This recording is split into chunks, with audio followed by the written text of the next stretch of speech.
So now 2 Samuel chapter 17, the title of this message is God's Hand at Work. God's hand at work. Because in this chapter this morning, we're going to see that God's hand both works on us as well as also works for us. Because for the last handful of chapters, last several chapters, we've seen that God's hand had been working in David's life, in that he was working on disciplining David because of David's sin. And so because David had sinned, he's allowing David to reap the consequences of his sin. But now this morning, we see that God's hand is still disciplining David, but at the same time, we also see that God's hand is working for David, as now God is providentially protecting David and guiding David. And so really this passage this morning reminds us that although David had sinned, nevertheless God was not done with David, and God was still defending David, and God still had a plan for David. So now with that, as we pick up now the first 14 verses of this chapter, we are reminded that David had an inside man. Verse 1. Moreover, Ahithophel said to Absalom, "Let me choose 12,000 men, and I will arise and pursue David tonight, and I will come upon him while he is weary and discouraged, and throw him into a panic, and all the people who are with him will flee. And I will strike down only the king, and I'll bring out all the people back to you as a bride comes to her husband. You seek the life only of one man, and all the people will be at peace." And the advice seemed right in the eyes of Absalom and all of the elders of Israel. Now, let's pause here for just a moment. We're going to pause because we want to make sure that we remember what happened back in chapter 15 and also in chapter 16. Remember, in those chapters, we learned that David had an inside man. His name was Hushai. He was sort of this mole, sort of David's double agent. So back in chapter 15, David sends Hushai to Absalom to pretend to act like he's defected to Absalom's side, but really he's there to frustrate the counsel of this guy named Ahithophel, to kind of be that dissenting voice that every time Ahithophel gives counsel and gives advice, Hushai would be there to shoot holes in it and to shoot it down. And so with that in mind, chapter 16 ended the last time, saying in verse 23, chapter 16, verse 23 ended by saying, "Now in those days, the counsel that Ahithophel gave was as if one had consulted the word of God." Now listen, I don't know if anybody in this room is old enough to remember this, but I remember as a kid growing up, there was a financial investment company that ran these TV commercials, and the company was called E.F. Hutton. And they had this tagline that said, "When E.F. Hutton talks, people listen." Well, in a sense, that was Ahithophel's tagline. When he talked, people listened. And so Ahithophel used to be David's most trusted advisor, right? But now he's defected. He's gone to Absalom's side. But why did he defect? Well, he defected, if you remember from a few weeks ago, because Ahithophel was actually Bathsheba's grandfather. And evidently, he was still bitter that David had forced himself upon Bathsheba, then murdered her husband Uriah to cover everything up. And so Absalom knew that he could easily get Ahithophel to turn on David and to turn against David.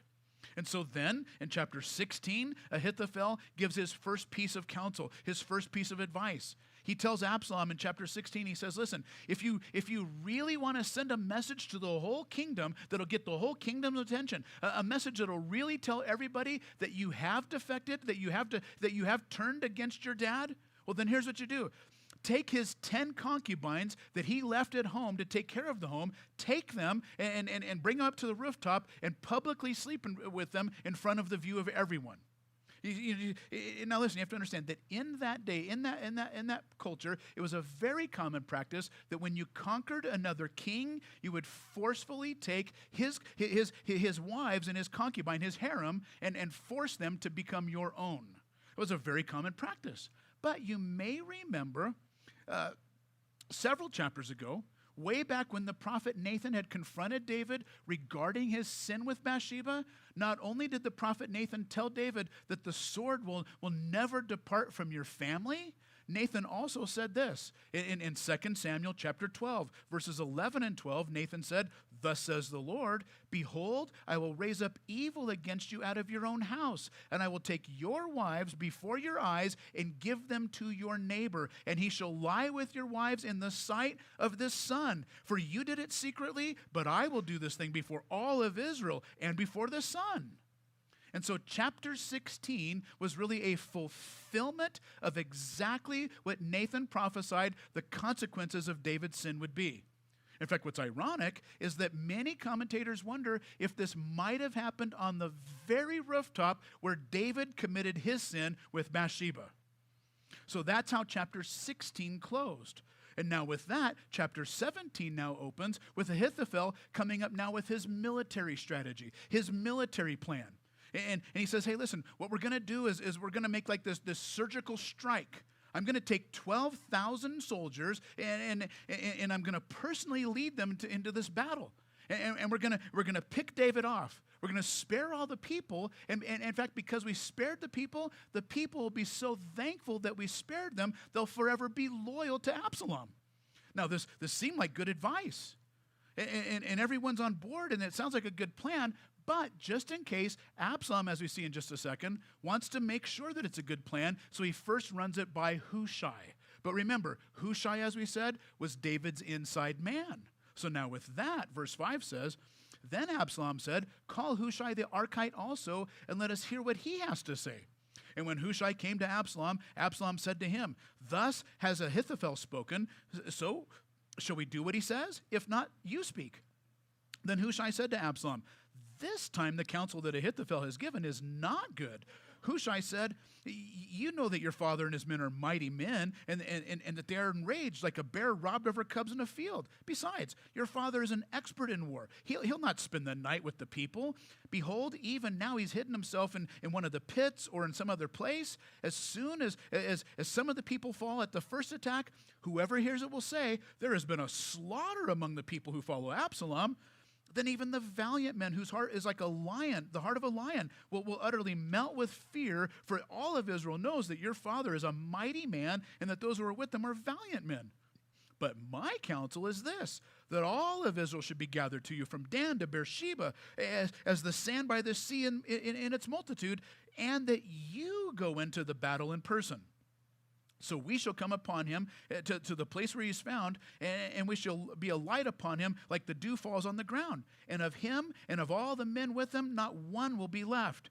And if he withdraws into a city, then all of Israel will bring ropes to that city, and we will drag it into the valley until not even a pebble is found there. And Absalom and all the men of Israel said, the counsel of Hushai the Archite is better than the counsel of Ahithophel. For the Lord had ordained to defeat the good counsel of Ahithophel so that the Lord might bring harm upon Absalom. So Ahithophel gives his plan. Seems like a good plan. But then Hushai comes up and he counters the plan. And so now Hushai is suggesting, he's saying, listen, rather than launching a surgical strike, a small surgical attack, instead, you know what? You should make a show of strength, a show of force. It should be like a shock and awe campaign. You know, just come with this great army, this huge army, so vast you can't even count it how many people. And basically take this large army and sweep and scour the land and close in all around David and make sure there's no way for him to escape. And then he says, he says, listen, David, your dad is not only an experienced soldier, but listen, he was Israel's most decorated warrior. I mean, songs have been written about his victories. I mean, you know, this is the guy who slayed the giant. He conquered every enemy nation, including the mighty Philistines. And so he's saying, listen, if you try to target David with a small tactical army, he is going to wipe you out. He is going to slaughter you. And in the process, he will recapture the hearts of the nation. And so, listen, you want to do this plan instead. Now listen, here's the kicker. The kicker, I think the line that closed the deal was this little line at the end of verse 11. We go back and look at the very end of verse 11, and this is what Hushai says. He says, and that you go to the battle in person. Now that's how that reads in the English Standard Version. The New Living Translation renders it this way. It says, and I advise that you personally lead the troops. That you personally lead the troops. Now listen, on the one hand, the normal custom for warfare in that day was that the king would lead his troops into the battlefield. And so in one sense, Hushai is just advising and saying, listen, if you want to capture the hearts of the people, if you want them to view you as their king, then you got to lead like a king. You got to lead the troops into battle. But I really think that Hushai was also appealing to Absalom's ego. Now, why do I say that? Well, first of all, remember what Ahithophel's advice was back in verses 1 and 2? Ahithophel gives us advice, and in verse 2, Ahithophel says, I, Ahithophel, will come upon him. And so Ahithophel is saying, you know what? I'm going to lead this group of 12,000 soldiers. I'll lead the battle charge. But now, all of a sudden, in light of Hushai's counsel, now it almost looks as if Ahithophel was making a power grab, as if Ahithophel was making a grab for the throne. And so Hushai comes up and he's like, well, listen, you know, Ahithophel normally gives great advice. He gives great counsel, but not this time. You know, with him saying that he is going to lead the men into battle, I think that's why this is not a good idea. Because listen, if you let Ahithophel lead the men into battle, well, then you're basically allowing him to win the hearts of the people. You're allowing the people to view him as a possible candidate for the throne. So listen, if you want to win the hearts of the people, if you want them to view you as their king, well then in my opinion, you've got to lead like a king. You have to be the one to lead the battle charge. And that is the thing that closed the deal. And so as we see, Hushai was David's inside man. Now as we pick it up in verse 15 to verse 20, we see that not only did David have an inside man, he also had an underground network. Verse 15, then Hushai said to Zadok and to Abiathar the priest, thus and so did Ahithophel counsel Absalom and the elders of Israel, and thus and so have I counseled. So therefore send quickly to tell David, do not stay tonight in the fords of the wilderness, but by all means pass over, lest the king and all the people who are with him be swallowed up. Now Jonathan and Ahimaaz were waiting in En-Rogel, and a female servant was to go and to tell them, and they were to go to tell the king, for they were not to be seen entering the city. But a young man saw them and told Absalom. So both of them went away quickly and came to the house of a man at Bahurim, who had a well in his courtyard, and they went down into it. And the woman took and spread a covering over the well's mouth and scattered grain on it, and nothing was known of it. When Absalom's servants came to the woman's house, they said, where are Ahimaaz and Jonathan? And the woman said to them, they've gone over the brook of water. And when they had sought and could not find them, they returned to Jerusalem. So now we see that there's a few involved in this. We have Hushai, but then we also have Zadok the priest, and also Abiathar the priest, and also their two sons, Jonathan and Ahimaaz. But now again, Hushai was David's mole. He was his secret agent, his double agent, his man on the inside. You know, years ago, there was a book that came out. In fact, I think you can still find it on Amazon. But years and years ago, there's a book came out titled "Our Man in Damascus," and it's a book that tells the real life story of a man named Eli Cohen. Now, Eli Cohen was a Jew who was born in Egypt, but he was raised in Argentina. And he ended up moving in his adult years to Syria, but as it turns out, he was a secret agent for the Israeli Mossad. Now, he had a secret identity. He had an alias, a false identity. He was living in Syria. He ends up becoming involved in the Syrian parliament. And so now the Syrians were planning an invasion on Israel through the Golan Heights. And so they have 70,000 soldiers staged for this invasion, but the problem was that the Golan Heights were exposed to full sun. So it was always extremely hot and extremely dry. So Eli Cohen had proposed that they plant trees to give shade for the soldiers there in the Golan Heights. So they planted these fast-growing eucalyptus trees. So now, when the so-called Six-Day War of 1967 broke out, where the Syrians invaded Israel from the Golan Heights, Eli Cohen sent a secret message to Israel saying, launch your missiles wherever you see eucalyptus tree groves. In the same way, David was Hushai's man on the inside. But now we read that he's not alone. In fact, this section sort of reads like a script from the movie Mission Impossible, right?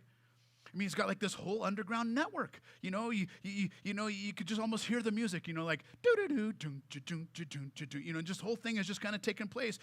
Hushai sends his message over, to the two priests, Zadok and Abiathar, and they're loyal to David. So then they send the message to their sons, Jonathan and Ahimaaz. But then all of a sudden, one of Absalom's spies catches them, sees them, it gets reported. Then when Absalom's agent shows up on the scene to arrest them and to find them, all of a sudden they're thrown off the trail when a woman sends them into the wrong direction. And so you have this whole little spy network, this whole underground thing happening. And now as we pick it up in verses 21 through 23, the focus now shifts away from David back to Ahithophel. And we see that Ahithophel sees the writing on the wall. Verse 21, and when they had gone, the men came up out of the well and went and told King David, and they said to David, arise and go quickly over the water, for thus and so Ahithophel has counseled against you. And so David arose, and the people who were with him, and they crossed the Jordan. By daybreak, not one of them was left who crossed the Jordan. When Ahithophel saw that his counsel was not followed, he saddled his donkey, went off home to his own city, and he set his house in order and hanged himself, and he died and was buried at the tomb of his father. And so now, unfortunately, Ahithophel commits suicide. He hangs himself. But he basically sees the writing on the wall. When he sees that Absalom isn't going to take his advice, but instead he takes Hushai's advice, he now knows that plan, Hushai's plan, is going to fail. He knows that Absalom is doomed. And yet, Ahithophel, rather than waiting around for David to arrest him eventually and charge him and try him for his crime of treason for defecting to defecting to Absalom, instead, he takes matters into his own life and he hangs himself. Now, what's interesting is that later on, we read Psalm 41. And what's interesting is that Psalm 41, many believe, was written with Ahithophel in mind. And so in Psalm 41, verses 7 through 9, David says, all who hate me whisper about imagining the worst. He has some fatal disease, they say. He'll never get out of that bad. Even my best friend, the one I trusted completely, the one who shared my food, has turned against me. And many believe that's talking about Ahithophel.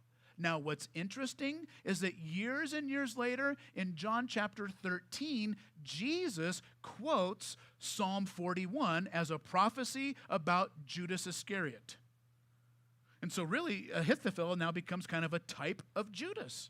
That just as Ahithophel had betrayed David, in the same way Judas betrayed Jesus, and just as Ahithophel hung himself and committed suicide, in the same way Judas committed suicide and hung himself.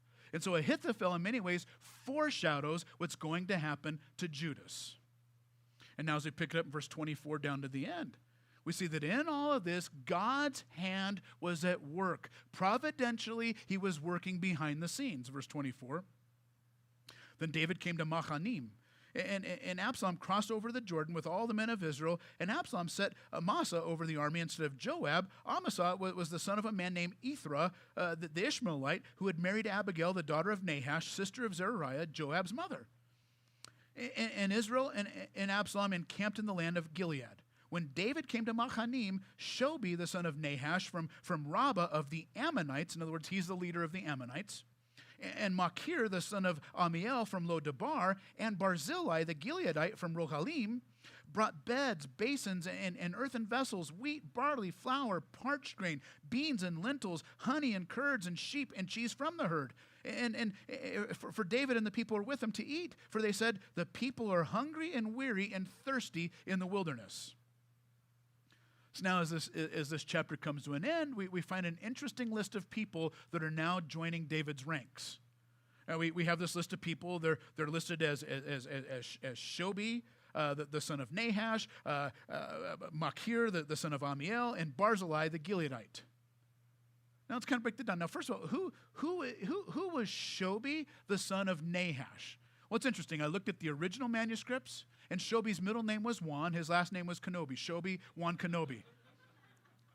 I might have made that up, but after all, yesterday was Star Wars Day, so there you go. No, so who was Shobi? Well, to understand who Shobi, the son of Nahash, was, we need to go all the way back to 1 Samuel chapter 11. And in 1 Samuel chapter 11, that's where we meet Nahash. And he was the one who was threatening to invade this town called Jabesh Gilead, saying, you know what, I'll let you live if you let me gouge out the right eye of every man in this village. Well, then years and years later, Nahash dies, and so David sends his condolences. Now, at this time, Nahash's son Hanun was now the new leader, so David sends his condolences to Hanun. But Hanun makes a mockery of David. He takes David's messengers, he cuts off half of their beards, and then basically depantses them and sends them back home to David. Now, David is outraged, and so David comes back with an army and just overtook the whole area, and so now all of the Ammonites in that area are now living in forced tribute to David as David's slaves and David's servants. And so now, here we are in the midst of this coup as Absalom is trying to usurp David's throne, take the kingdom from David, and all of a sudden we see the Ammonites under the new leadership of a different son of Nahash. His name is Shobi. We see that they come out in support of David. Now listen, you would have thought that they would have turned on David. I mean, they were forced to be David's servants, to be David's slaves, to be in subjection to David. And so you would have thought in the midst of this coup, they would have joined forces with Absalom, but instead they come out and they show their support for David by bringing this food, by bringing these resources.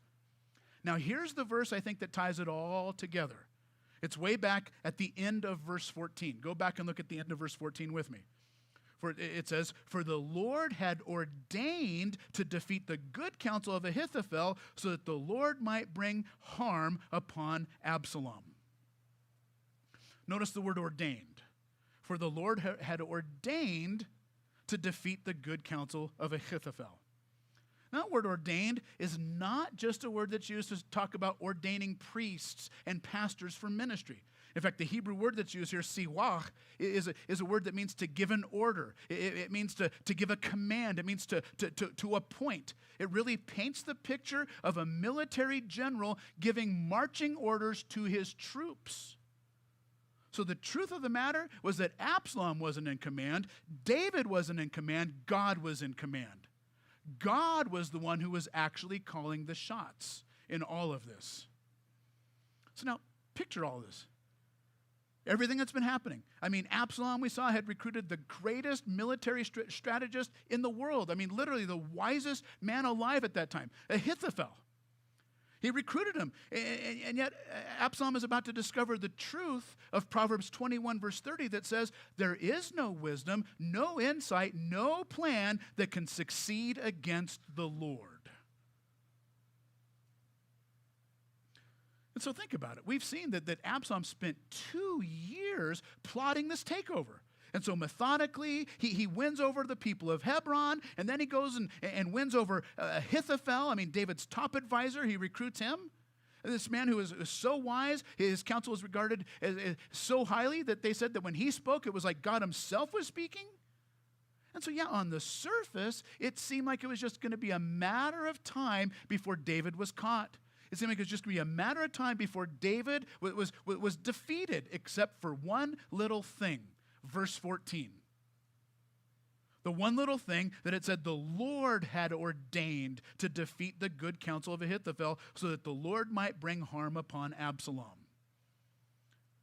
This battle wasn't against David. It was against the Lord. And so we see that although David had sinned, and although God was disciplining David for his sin, nevertheless, God was not done with David. God still had a plan for David. And behind the scenes, God was still providentially working and orchestrating detail after detail after detail on David's behalf. And so when it seemed that the whole world had turned against David, when it seemed that literally everyone had forsaken David, all of a sudden, God brings this guy named Hushai to David. And as we saw, God uses Hushai to defeat the counsel of Ahithophel. And then God brings the 2 priests, Zadok and Abiathar, and their 2 sons to David's side as well. And now we read 3 more that are joining David's camp, if you would. Shobi, the son of Nahash, Machir, the son of Amiel, and Barzillai the Gileadite. Now, who are they? Now, we've already talked about Shobi, the son of Nahash.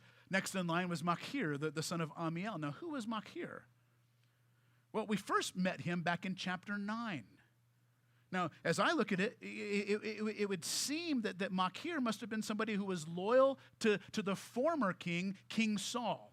Now, why do I say that? Well, I say that because back in chapter 9, Machir was the one who was providing a hideout for the last remaining survivor, the last descendant of Saul's family, Mephibosheth. He was the one providing that hideout. Now, why would he provide a hideout for Saul's last remaining relative? Why? Well, because probably he was hoping that one day Mephibosheth would rise up and take the kingdom from David, would one day bring back and restore the kingdom back to the house of Saul. He was probably a loyalist to Saul, not to David. And so, practically speaking, you would have thought of all people, he would have been in favor of Absalom driving out David. And yet here he is, he's bringing support to David. And so we've got Shobi, we've got Machir, and then we've got this guy Barzillai, the Gileadite. Now, out of all three on the list, Barzillai the Gileadite is the only one who has actually been faithful and loyal to David the whole time. Anytime we read his name in the Bible, he's always being loyal to David. The next time we read about him, I think, is in chapter 19. But he's always loyal to David. But the point is this. The point is that 2 out of the 3 of these guys had every reason in the world to turn on David. They had every reason in the world to be against David. Every reason in the world to not be in favor of David being the king any longer. And yet, surprisingly, amazingly, they come out in support of David. Now, how would that have happened? I mean, how do you explain that? Answer, the hand of God. God's hand was providentially working on David's behalf. I like how commentator Walter Brueggemann put it when he said, the choice is made not because of clever deception, but because God commanded it. The die was cast in the providence of God before the deliberation took place in Jerusalem. In spite of good advice, Absalom never had a chance against David. Reminds us of the truth of Job chapter 5, verse 12 that says he frustrates the devices of the crafty so that their hands cannot carry out their plans. Absalom wasn't in command. David wasn't in command. God was in command. God had ordained. And so this ultimately reminds us that even when all of the odds seem to be stacked against you, listen, God still has his hand on you. God is still working on your behalf. And maybe it's through a string of what seem like nothing but coincidences. One coincidence after another coincidence. You know, maybe it's somebody who just coincidentally shows up at the right time, right when you needed them. Or maybe it's someone who's always been against you. They're against you every step, but for some strange reason, now they're defending you. Or then again, maybe it's a time where you're facing your hour of need and you just happen to get a check in the mail for the exact amount that you need in that moment. One coincidence after another coincidence. I think Einstein was right when he said, coincidences are God's way of remaining anonymous. Listen, he works behind the scenes in the lives of his people. Romans 8:28, it says, and we know that all things work together for good to those who love God, to those who are called according to his purposes. He works in the lives of his people. I don't know if any of you ever read some of the stories that Paul Harvey would write and share. One of the stories that I read a long time ago that always just kind of stuck out was the true story of Westside Baptist Church in Beatrice, Nebraska. Now, normally the church choir would have their practice every Wednesday evening at 7:30, and typically the whole choir would always show up early for practice. But one night, one by one, for whatever reason, every member of the church choir showed up late. It started off with Marilyn, the pianist, who overslept from her afternoon nap, so she showed up late. Then there was Tiffany, a high school sophomore, and she was having trouble with her homework, and that caused her to run late. And then there was this married couple that ran late because their car wouldn't start, so they called another couple from the choir to give them a ride, and now all 4 showed up late. But little by little, literally all 18 members of the church choir showed up late for practice. And so for the first time in the history of Westside Baptist Church, the entire church choir showed up after 7:30. Now, as it turns out, at precisely 7:30, when the church choir would have normally been starting their practice, well, as it turns out, there was a gas leak in the furnace room directly below the choir loft. And it was ignited when the furnace turned on, and it literally blew up the entire church. And so it seemed like nothing but a stream of coincidences, one coincidence after another. Every one of those coincidences saved every life of that church choir. God works behind the scenes. And so ultimately, David reminds us that, listen, God has a plan for your life. But listen to this. If God has a plan for your life, nothing and no one is going to thwart his plan. Isaiah 14:24 says, "For the Lord of hosts has sworn, saying, surely as I've thought, so it shall come to pass, and as I have proposed, it shall stand." If he has a plan, nothing and no one is going to thwart that plan. Amen? So, Father, we thank you that you not only work on us, but you also work for us. And Lord, there's times like David when we need both. Sometimes there's times where we've strayed, we've wandered, we've gotten into sin, and we need the work to be done on us. But Lord, sometimes there's things that seem like they're running against us, and everywhere we turn, it's like we've got a new enemy, and a new thing is coming up, and a new circumstance. And Lord, in those moments, we need you to work for us. We thank you that you are the God who works both on us and for us. And you often work in behind the scenes in the lives of your people, because you have a plan for the lives of your people. And if you have a plan, nothing can stand against that plan. We thank you for that in Jesus' name.